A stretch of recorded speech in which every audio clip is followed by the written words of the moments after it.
Famous story channel में आपका स्वागत है। आइए आज हम आपको सुनाते हैं विश्वंभर नाथ कौशिक की कहानी प्रतिशोध। रात के 8 बज चुके हैं। हिंदू होटल में काफी चहल पहल है। होटल के कर्मचारी भिन्न भिन्न मेजों पर बैठे हुए ग्राहकों की आज्ञा पालन में व्यस्त हैं। एक और कैबिनेट ग्रामोफोन रखा है और उससे सुरीली तान निकल रही है। इसी समय एक व्यक्ति होटल में आया। यह व्यक्ति सूट बूट से लैस था, परंतु सिर पर हैट की जगह साफा बांधी था। इसके मुख पर घनी दाढ़ी थी। यह व्यक्ति आंखों पर नीले रंग का चश्मा चढ़ाए हुए था। रात के समय और सर्दी की ऋतु में इसे नीले रंग का चश्मा लगाए देखकर कुछ कौतूहल हुआ। लोगों ने इसे जरा गौर से देखा। यह व्यक्ति सीधा एक कोने में अलग रखी हुई मेज की ओर गया। यह मेज पूर्णतया खाली थी। नवागंतुक इसी मेज के पास बैठ गया और मेज पर रखी हुई उस दिन की भोजन सामग्री का कार्ड देखने लगा। कुछ देर तक कार्ड देखने के पश्चात उसने पुकारा, बॉय। हुजूर कहकर एक सेवक सामने आया। देखो, एक प्लेट आलू की टिक्कियां, 4 टोस्ट और 1 प्याला चाय। और कुछ? सेवक ने पूछा। और कुछ नहीं। सेवक रात के समय टोस्ट और चाय की फरमाइश पर कुछ विस्मय करता हुआ चला गया। इधर नवागंतुक कोने में बैठा हुआ प्रत्येक आने जाने वाले को ध्यान पूर्वक देख रहा था।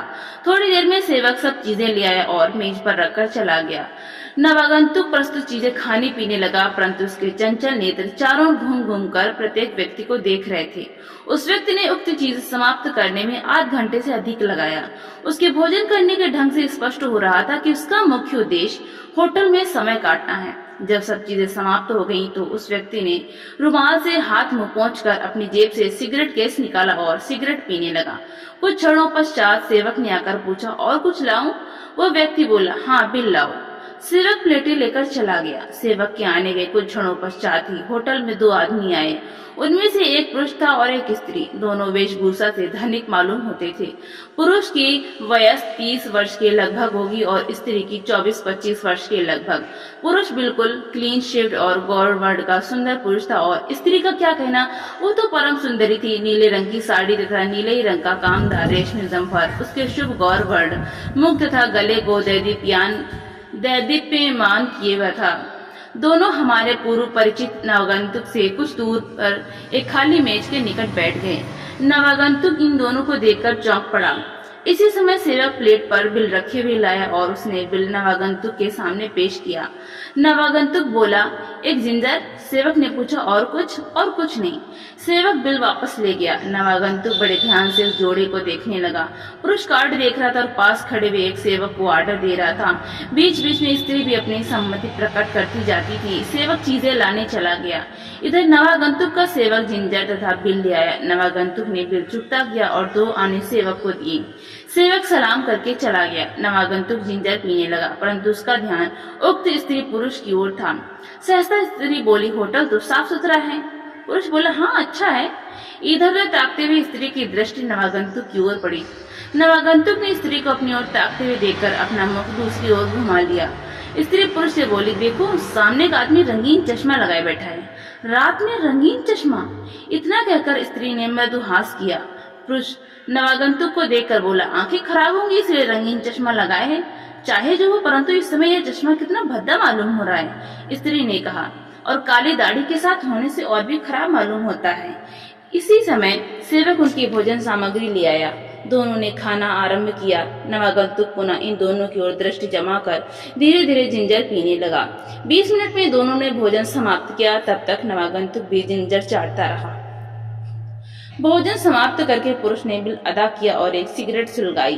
तत्पश्चात वो स्त्री सहित उठकर चल दिया।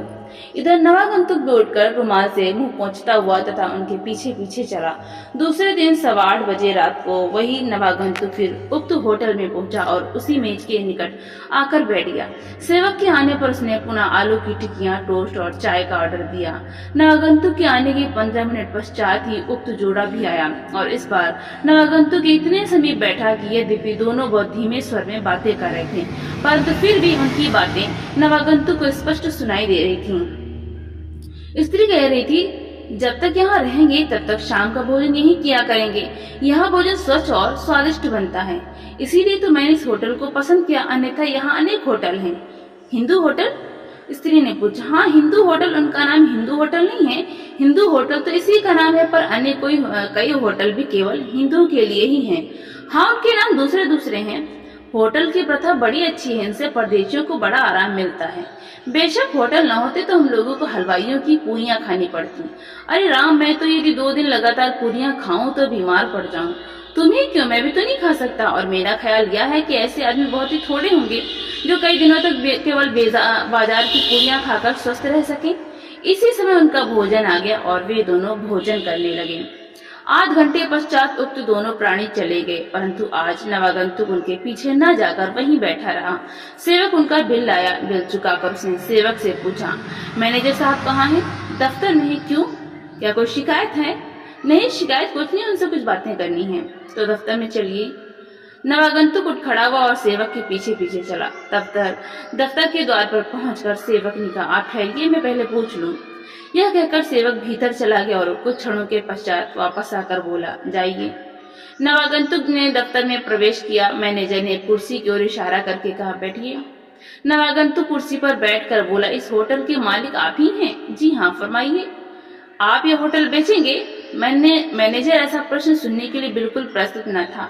वो कुछ क्षणों के लिए अवाक होकर नवागंतुक का मुंह ताकने लगा। नवागंतुक मैनेजर का भाव समझकर बोला, क्यों, आपको आश्चर्य क्यों हुआ? मैनेजर संभल कर व्यंग्यपूर्वक बोला, मुझे जरा भी आश्चर्य नहीं हुआ। मैं केवल यह सोच रहा था कि आप में यह होटल खरीदने की सामर्थ्य भी है या नहीं।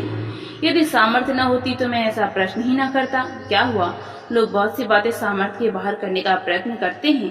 मैं उन लोगों में नहीं हूँ, यह विश्वास रखिए। बड़ी खुशी की बात है। हाँ, तो अब बताइए, यदि आप बेचें तो मैं खरीदने को तैयार हूँ। मैनेजर मुस्कुराकर बोला, इस होटल के मूल्य का अनुमान शायद आपने नहीं लगाया। मुझे अनुमान लगाने की क्या आवश्यकता है, आप जो कहेंगे वही मूल्य होगा। अब मैनेजर अपने आश्चर्य को न छिपा सका। वो बोला, आप बड़े विचित्र आदमी जान पड़ते हैं। आप होटल लेकर क्या करेंगे? इससे आपको क्या मतलब? मैं कुछ भी करूं, आपको जब कीमत मिल जाएगी तब आपकी बला से मैं इसे कायम रखूं या इसमें आग लगा दूं? ऐसी बात है? मैनेजर विचार सागर में गोते खाते हुए बोला, हाँ, ऐसी ही बात है। आप कीमत नहीं दे सकेंगे? इससे भी आपको कोई मतलब नहीं। मैं कीमत दे सकूंगा तभी तो होटल पाऊंगा। मैनेजर मुस्कुराकर बोला, मैं एक बात कहूंगा, उस पर आपको कुछ बोलने का अधिकार न होगा। ऐसे नवागंतुक बोला। मैनेजर ने गंभीरता पूर्वक कहा, 20,000। नवागंतुक बोला, 20,000? इतना ढेर, जबकि होटल की इमारत किराए की है। मैनेजर बोला, मैंने पहले ही कह दिया था कि मैं जो कीमत कहूंगा उस पर आपको कुछ कहने का अधिकार ना होगा। हाँ, अच्छा, मुझे तो लेना ही है, चाहे जो मांग लो। इतना कहकर नवागंतुक ने भीतरी जेब से चमड़े का एक बटुआ निकाला। उनमें से उसने हजार रुपए के 20 नोट निकाल कर अपने सामने मेज पर रख लिए और कहा, रसीद लिखिए। मैनेजर का चेहरा फक हो गया। वो लड़खड़ाती हुई जीवा से बोला, अरे आपने तो सचमुच ही रुपए निकाल कर रख दिए। मैं तो मजाक समझता था। मजाक की ऐसी की तैसी, मेरा आपका क्या मजाक? अपरिचित लोगों से मजाक करने का मेरा स्वभाव नहीं है। लिखिए, रसीद लिखिए। परंतु नवागंतुक बोल उठा, परंतु को जेब में ही रखिए और रसीद लिखिए। भले आदमियों की एक जबान होती, मैं भी इसीलिए 7-8 हजार की चीज के 20,000 दे रहा हूँ। मैनेजर ने मुस्कुराकर कागज कलम उठाया। रसीद किस नाम से होगी? मैनेजर ने पूछा। मेरे नाम से। मेरा नाम मंगल सिंह है। मैनेजर रसीद लिखने लगा। मंगल सिंह हिंदू होटल का मालिक हो गया। नियमानुसार वही जोड़ा भोजन करने के लिए आया। दोनों एक खाली मेज के निकट बैठे। पुरुष कार्ड उठाकर देखने लगा, परंतु आज स्त्री के मुख पर गहरी उदासी थी। वो मूर्तिवत चुपचाप बैठी थी। आज उसकी दृष्टि इधर उधर न जाकर केवल मेज पर लगी हुई थी। पुरुष ने कार्ड देखकर पूछा, क्या खाओगी? स्त्री ने कोई उत्तर नहीं दिया। वो मेजपोश को उंगली से खरोंचने लगी। पुरुष ने कार्ड देकर पूछा, क्या खाओगी? पुरुष ने पुनः पूछा, क्या मंगाया जाए? स्त्री बोली, मैं कुछ न खाऊंगी, मुझे भूख नहीं है। खाया क्या है जो भूख नहीं है? मार खाई और क्या खाया है? स्त्री नेत्रों में आंसू भरकर बोली, वो तो तुम्हारे भाग्य में लिखा है, मैं मजबूर हूँ। मुझे मेरे घर पहुंचा दो। मेरे भाग में जो बदा होगा वो होगा। मैं क्यों पहुंचा दूं? तुम्हारी इच्छा हो तो तुम स्वयं चली जाओ। लाने के लिए तुम थे और चली मैं अपने आप जाऊं? पुरुष कुछ कहने ही वाला था कि उसने देखा कि लोगों का ध्यान उनकी ओर लगा हुआ है। यह देखकर उसने पुकारा, वाय हुजूर, कहकर एक सेवक सामने आ खड़ा हुआ। पुरुष ने 3-4 चीजों का नाम बताकर कहा, जल्दी लाओ। वाय सीधा मैनेजर के दफ्तर में पहुंचा। मैनेजर की कुर्सी पर मंगल सिंह बैठा था। उनके सामने पहुंचकर बॉय ने कहा, वो जोड़ा आ गया है। अच्छा, कहकर मंगल सिंह चैतन्य हो गया। और कोई खास बात? मंगल सिंह ने पूछा। आज दोनों में कुछ झगड़ा हुआ है। मैं जरा दूरी पर खड़ा था, इससे बातें तो साफ सुनाई नहीं पड़ी, परंतु यह साफ मालूम हो कि कुछ झगड़ा हुआ है। अच्छा, उसे जाकर कहो कि यदि वो किसी एकांत स्थान में बैठना चाहे तो प्रबंध हो सकता है। जो वो यह बात स्वीकार कर ले तो उसी कमरे में ले जाकर बिठलाओ जिसे मैंने आज ठीक कराया है, और मुझे इत्तला देना। जो हुक्म। कहकर बॉय सीधा उस पुरुष के पास पहुंचा। उसे खाली हाथ आते देखकर वो व्यक्ति कुछ अप्रसन्न होकर बोला, लाए नहीं? बॉय अत्यंत नम्रता पूर्वक बोला, मैं यह पूछने आया हूँ कि अगर हुजूर कोई एकांत जगह चाहे तो इंतजाम हो सकता है। एकांत जगह? क्या जरूरत है? परंतु स्त्री की ओर देखकर उसने तुरंत कहा, अच्छा एकांत जगह में ले चलो, आइए। कहकर बॉय चला। पुरुष उठ खड़ा हुआ। स्त्री भी अनिच्छा से उठकर पुरुष के पीछे हो ली। बॉय दोनों को एक जीने द्वारा ऊपर ले गया। वहां अनेक कमरों के सामने जिनमें लोग बैठे शराब कबाब उड़ा रहे थे होता हुआ बॉय दोनों को एक कमरे में ले गया। इस कमरे में एक मेज और 4-5 कुर्सियां पड़ी थीं। मेज पर बीचों बीच में एक गुलदान जिसमें ताजा गुलदस्ता लगा हुआ था रखा था। उसी के पास एक अंग्रेजी ढंग का नकमदान रखा हुआ था। इस कमरे में 2 द्वार थे। एक तो वो द्वार था जिसे ये लोग अंदर आए थे, और दूसरा ठीक उसके सामने दूसरी ओर था। यह द्वार बंद था। पुरुष कुर्सी पर डटकर बोला, यह जगह बिल्कुल ठीक है। स्त्री भी पुतली की तरह एक दूसरी कुर्सी पर बैठ गई। पुरुष बोला, जब जगह ठीक मिली है तब थोड़ी चुस्की भी लग जाए तो क्या हर्ज है? इतना कहकर वो बॉय से बोला, बॉय 2 पैक ब्रांडी और सोडा। कौन सी ब्रांडी लाऊं? Action number 2। पुरुष को शराब के लिए आर्डर होते देते देख स्त्री के मुख पर भय के चिन्ह उत्पन्न हुए। बॉय चला गया। बॉय पहले सीधा मंगल सिंह के पास पहुंचा। बोला, हुजूर सब ठीक है, उसी कमरे में बिठाया हूँ। हाँ, आज उसने 2 पैक ब्रांडी भी मांगी है। जरूर पहुंचाओ, 2 नहीं बल्कि 3 पैक कर देना। जो कहकर बॉय चला गया। इधर मंगल सिंह उठ खड़ा हुआ और दफ्तर के एक दूसरे द्वार से जिस पर पर्दा पड़ा हुआ था चला गया। बॉय ने शराब तथा अन्य सामान पहुंचाया।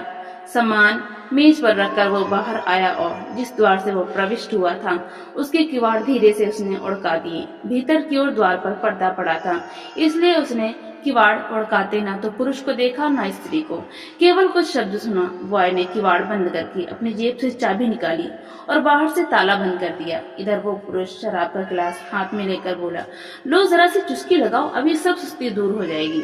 स्त्री बोली, बस तुम ही सुस्ती दूर करो, मेरी सुस्ती तो अब चिता पर दूर होगी। चिता पर दूर होगी? हाँ हाँ, चिता में शराब से अधिक गर्मी है।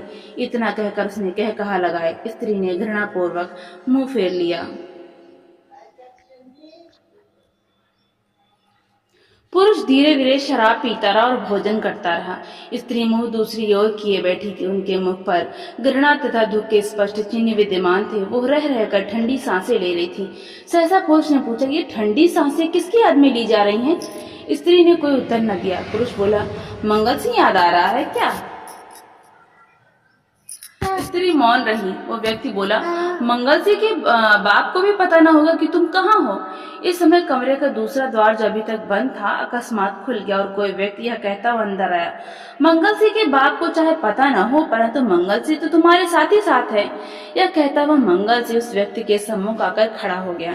इस समय मंगल सिंह के मुख पर दाढ़ी नहीं थी और न आंखों पर चश्मा ही था। मंगल सिंह को देखते उस व्यक्ति के मुंह से निकला, है, और उसका चेहरा श्वेत पड़ गया। इधर स्त्री मंगल सिंह से लिपट कर बोली, बचाओ बचाओ, इस पिशाच से मेरी रक्षा करो। मंगल सिंह बोला, पिशाच? मैं तो समझा था कि आशा देवी किसी देवता के साथ भागी हैं। इतना कहकर मंगल सिंह ने स्त्री को अपने से अलग कर दिया। स्त्री उसके बगल में खड़ी होकर रोने लगी। मंगल सिंह उस व्यक्ति से बोला, क्यों शीतल प्रसाद, तुमने आशा से विवाह तो अवश्य कर लिया होगा। इतनी देर में शीतल प्रसाद ने अपने आप को संभाल लिया था। वो किंचित मुस्कुराकर बोला, सगाई तो तुमसे भी है, मैं विवाह कैसे कर सकता हूँ? तुम्हारी चीज तुम्हें मुबारक हो, मैं तो इससे स्वयं आजिज आ गया हूँ। अच्छा, तो क्या तुम इसे त्यागते हो? खुशी से, और तुम दोनों को आशीर्वाद देता हूँ कि आजीवन प्रेम पूर्वक रहकर फलो फूलो। परंतु शीतला प्रसाद, तुम्हें शायद यह नहीं मालूम है कि गीदड़ के मुंह का उगला हुआ शिकार सिंह कभी ग्रहण नहीं करता, परंतु सिंह का शिकार गीदड़ कैसे ले भागा? शीतला प्रसाद व्यंग्य पूर्वक बोला, कभी कभी ऐसा हो जाता है जब शिकार अपनी जान बचाने के लिए सिंह से मुंह से छूटकर भागता है तब वो गीदड़ को मिल जाता है। मंगल सिंह आशा देवी से बोला, मेरे साथ सगाई हो चुकने पर भी तुम इसके साथ भाग गई हूँ। आज तुम्हें इसी के साथ रहना चाहिए। नहीं नहीं, मैं इसके साथ एक क्षण भी नहीं रह सकती। मैंने जो पाप किया है उसके लिए मैं सब प्रकार के दंड सह सकती हूँ, परंतु इसके साथ कदापि नहीं रहूंगी। यह मनुष्य नहीं, राक्षस है। राक्षस समझकर ही तो तुम मेरे साथ चली आई थी, क्यों ना? बस चुप रहो, मंगल सिंह ने शीतला प्रसाद को डांटा। शीतला प्रसाद कुछ भयभीत होकर अप्रतिभ हो गया, परंतु फिर संभल कर बोला, यह गीदड़ भपकी, अभी पता लग जाएगा कि यह गीदड़ भपकी है या क्या है। आशा देवी, तुम क्या चाहती हो? इस पिशाच के से चंगुल से छुड़ाकर अपने चरणों में शरण दो। इतना कहते हुए आशा देवी ने बैठकर मंगल सिंह के चरण पकड़ लिए। मंगल सिंह पीछे हटकर बोला, इन चरणों का तुमने तिरस्कार किया, इसलिए अब इन चरणों में तुम्हारे लिए स्थान नहीं है। हाँ, इस राक्षस के चंगुल से तुम छूट जाओगी, क्योंकि इसके पंजे से तुम्हें छुड़ाने के लिए ही मैं 3 महीने से तुम लोगों की तलाश में हूँ। आगरे में तुमको देखा, वहां से तुम्हारे पीछे पीछे यहाँ आया। इतना कहकर मंगल सिंह जिस द्वार से आया था उसकी ओर देखकर बोला, लाओ। उसकी आवाज देते एक सेवक एक तश्तरी में 2 ग्लास रखे हुए लाया। दोनों ग्लास लाल रंग के पदार्थों से भरे हुए थे। सेवक ग्लास मेज पर रखकर चला गया।